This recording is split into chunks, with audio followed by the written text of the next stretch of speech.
గత 11 రోజుల క్రితం కామారెడ్డి మున్సిపాలిటీకి సంబంధించిన లక్షల రూపాయల విలువగల రాగి, ఇనుప బోరు, మోటార్ వస్తువులు, ఇతర మున్సిపల్ వస్తువులను కొంతమంది అక్రమంగా అమ్ముకున్నారని మున్సిపల్ కమిషనర్కు గతంలో కౌన్సిలర్లు నిట్టు కృష్ణమోహన్, ముప్పారపు ఆనందులు, ముదాం ప్రముఖ ప్రవీణ్లు ఫిర్యాదు చేశారు. ఫిర్యాదు చేసి 11 రోజులు అవుతున్నా చర్యలు ఎందుకు తీసుకోవటం లేదని కమిషనర్ను నాయకులు ప్రవీణ్ కలిసి నిలదీశారు.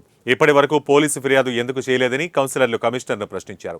ఎందుకు కమిషనర్ తాను ఇక్కడికి వచ్చి 5 రోజులు అవుతోందని, ఈ విషయంపై కలెక్టర్ను కలిసి చర్యలు తీసుకుంటామని తెలిపారు.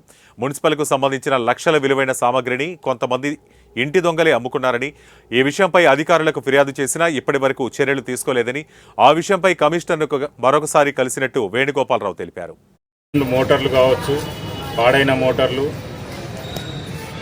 వాల్వ్స్, మున్సిపల్కి సంబంధించిన వాల్వ్స్, ఎలక్ట్రిసిటీ సంబంధించిన డోమ్స్ కానీ ఏవైతే తీసేసిన పాడైన మెటీరియల్ ఏదైతే ఉందో లక్షల రూపాయలకు సంబంధించిన ఈ వేస్టేజ్ను ఈ 4 స్థలాల నుంచి న్యూ ఫిల్టర్ బెడ్కు తరలించి అక్కడి నుండి లారీల్లో తీసుకుపోయి అమ్ముకోవడం జరిగింది.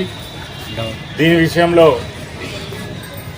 గత 10 రోజుల క్రితం కొత్తగా వచ్చినట్టు కమిషనర్ గారికి ఈ విషయంలో పూర్తిగా ఎంక్వైరీ చేసి ఆర్టీ మెటీరియల్ను రికవరీ చేసి బాధ్యులపై చర్యలు తీసుకోవాలని కోరడం జరిగింది. కానీ ఇప్పటి వరకు ఆ విషయంలో ఎటువంటి చలనం లేదు, స్పందన లేదు. మరి రాజకీయ నాయకుల ఒత్తిళ్ల వలన దేనికో అర్థం కావడం లేదు.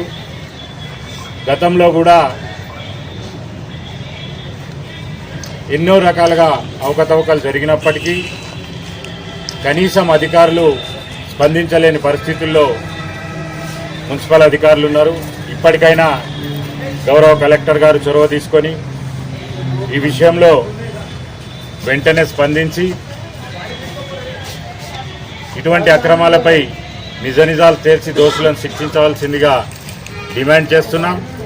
అలాగే ఎవరైతే మున్సిపల్ వాటర్ వర్క్స్ విభాగంలో